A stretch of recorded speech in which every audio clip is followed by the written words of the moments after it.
Hello and welcome to Scribbled Out's videos, where today I should be continuing on with this elf warrior. I just want to say a few things, or I'll try and say a few things while I'm talking, drawing rather, that I didn't get to mention in the last video. I know I said I'd go on to one particular point, and I will. I just want to get a few quick words in before we get down to the nitty gritty. I just want to say thank you again to all those people who come and see my videos and are enjoying this little masterclass. Well, not little, it's going to be quite a big one, I suppose, but just to show my appreciation of all your effort to come and look at my videos. I just want to say thank you, really.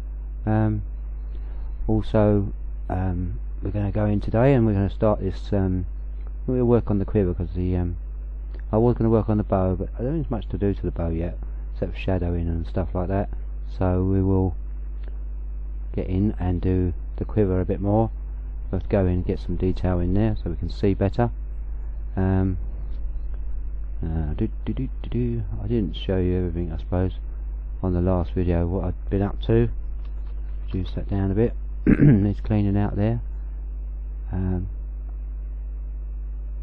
Carefully through there, clean out that bit. It's a nice little clean up. It makes a hell of a difference to a picture when you've finished. It's all cleaned up now. Got a few arrows in there with their feathers and their staff or stick or whatever you want to call it. Shaft, that's the word, shaft. Got the shaft done. We'll try and get some arrows and heads in here and make them look good. Now stick down there. The stick's gone a bit wobbly there, so we'll fill that right in. Fill that in, and then right down into the box or the quiver, the box they're going into. And I shall put some decoration on this box of some kind, because I think let me just say that I've been doing fantasy stuff for years, absolutely for years. I was a big into D&D, and I've done Lord of the Rings. I love Lord of the Rings. I've read it 5 times, and I'm basically into anything to do with fantasy, really. I've drawn fantasy figures for, say, a long time now, and I still crap at it, but I keep going. I do my best, and sometimes I get a nice result, and sometimes I don't. But this masterclass has given me an opportunity to not just show off, because it's not. I don't want to come over as showing off, because that's not what I'm about. What I'm about here is to share my knowledge, I suppose, with other people. What I've picked up over the years, where I've been studying and working on sketches and stuff like that for years, trying to work out body proportions, and it don't come like within 5 minutes. It's not something that will suddenly just appear. Well, I say that it will appear like that, I suppose, in a way. You'll draw and draw and draw, and perhaps you'll think, oh, it's never going to get there. But then one day you'll start drawing and you'll see a difference in your artwork. You'll suddenly notice that your artwork is improved. You don't notice it straight away because obviously you just don't, you see, but eventually you'll just suddenly one day you'll start drawing and you'll finish the piece and you'll go, wow, that's not too bad, you know, it's pretty good. And you get your old drawings out and you look at your old drawings and you see the improvement. So from, say, 6 months from now, you start drawing, say, from now, just out of pulling a number out of the sky or out of the air, say, oh, 6 months from now I'll check my drawings, say, and I notice the improvement of my drawings in that 6 months, and I think, wow, I have really come along, you know. I didn't realise how well I had, come along, and it's only through practice and persistence really. And obviously don't do it when you're at work, or you're supposed to be doing something at school or in your lessons and that, because that would not please the teachers very much, and you get into all sorts of problems and troubles, and you don't need all that. So try to do it when you've got that few minutes or hour or so, when you've got time to just sit there and draw. Enjoy it, make the most, really enjoy what you're doing. Don't make it a task. If you don't want to draw, you don't feel like drawing that day, don't do it. Just don't do it, because you'll be forcing yourself to do something that you don't really feel like doing, and your drawing will never come out properly, because you're fighting yourself to draw, and it's not a good way to go really. You want to be able to enjoy it, and that's what drawing's all about. It's not about getting a fantastic drawing. I could draw you a really horrible drawing, but I had a lot of fun doing it. It's just something that will come in time. Say, check your drawings every so often and say, yeah, that's improved, I'm getting better, I am getting better at it, and you will. So don't lose hope, just keep going, and eventually one day you'll go, well, that's come out alright. Well, I think we've all been, well, most artists have been through it, where their work, they're not happy with their work, but it's not something that comes overnight. You've got to work at it, like everything else. Practice, practice, practice, of course, and eventually you'll get, I'm not going to say as good as me, because there are a lot of better artists out there than me, and I know that. So I don't try and become something I'm not. I'm just going to draw these feathers in there, or bits of feather would have been cut down to shape. I don't know if they actually did cut them to shape. They must have cut them a certain amount, but I don't suppose they produced them into a really fancy finish. I don't really know, to be honest. I've never been a Fletcher. I think they called them Fletchers in them days. So if you want to look up Fletcher, you'll probably find out more about bows than I'll ever know. Go on the internet, put Fletcher in, see what comes up, and I'm sure there will be some information about bows and arrows and how they were made, and you'll be able to look that up and find out a lot more about arrows than me. I tend to just remember what I learnt at school, or reading a history book, or even a fantasy book. Come a certain amount of truth in fantasy books, even though they might be a fantasy story.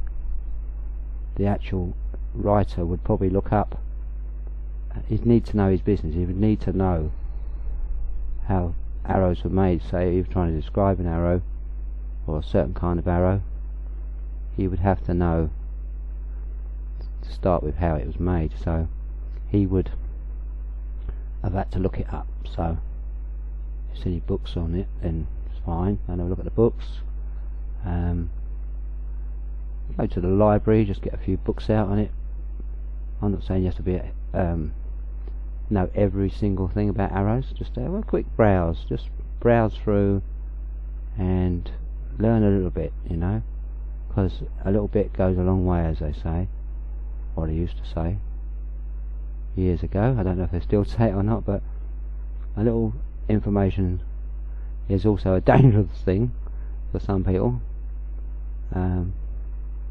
But generally it's good to know these things, especially when you're drawing them. How did that go? How did that shaped?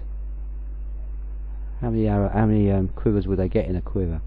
I have no idea. I'm just putting in as many as I'm getting in this quiver, but there's probably a certain amount they could only get so many in there. I don't really know. But anyway, yeah, I've done the arrows a bit better. They're not fantastic, but they look, because we're up close and personal, as I say, as I call it. It's hard to see whether you're quite there yet, but there's all sorts of quiver lengths, they won't all be the same height. So I've gone for little different heights here, rather than putting them all neat and tidy. in a row, because I doubt very much the same sticks would all be the same length, unless he's a professional fletcher who would know exactly how to make arrows all the same size. If he was just your average, or she was your average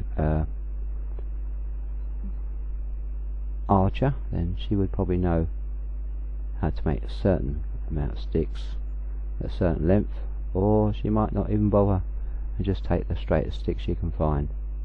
So that's what I'm doing here. I'm going to a 15-minute video on this one because I've been neglecting you as lately, so I thought I'd do an extra longer one, so we could get a bit more done. And I'm waffling on, I know, and I don't want to bore you to death, but I also don't want you to sit there and not listen to what I've got to say.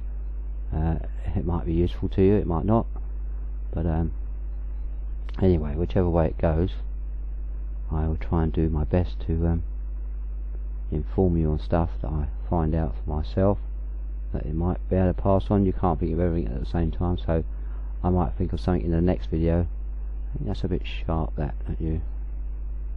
It'd be that sharp if it was sort of a leather pouch, as this should be. I reckon we could lose that and create that shade, that shape in there with shade, which I'll use my fuzzy brush for. I say we'll go for a 15-minute video because I think I owe you at least a little bit extra long video for this one, as I've been away for a few days and not had time, or not been able to do any videos. So I sort of want to make it up to you, for those that have been really keen and are really interested in this, and I want to give them the best chance I can give them. We'll leave that one in there because it's quite an angle down there, so that's got a nice radius in it, so we'll leave that radius, and then we'll bring that back round there, give that a radius as well.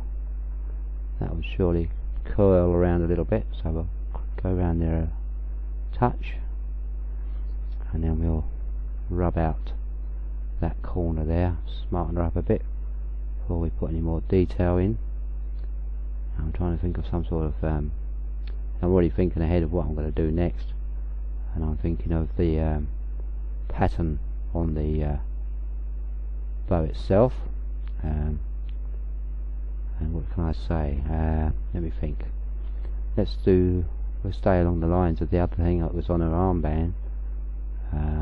We'll put some sort of snaky type pattern going down, maybe like that, and we could double it. That's where you learn your parallel, keeping your lines parallel. Oh, that's gone wonky. Let's hope I don't lose all of that. No, that's alright. And we'll start again, and we'll come round in a snake like pattern. I mean, we could put a snake head on it if we wanted to, I suppose.